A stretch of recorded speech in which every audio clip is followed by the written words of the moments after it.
Hello friends, today I'm gonna tell you how to make the use of passive voice in communication. We have completed a series of tenses and now I'm gonna tell you how to make the use of it.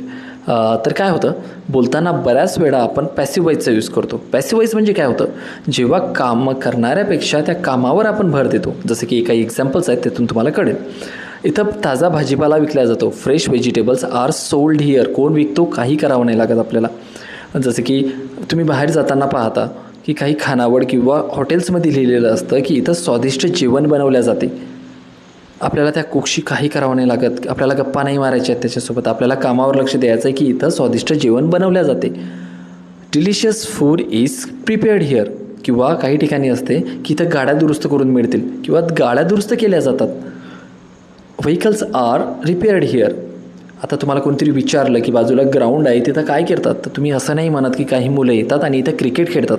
तुम्ही म्हणता इथं cricket खेळल्या जाते. मग हे passive वॉईसमध्ये झालं. जसं की cricket is played here on this ground. आता एक सेंटेन्स तुम्ही सांगा की या शॉपमध्ये खेळणी विकल्या जातात.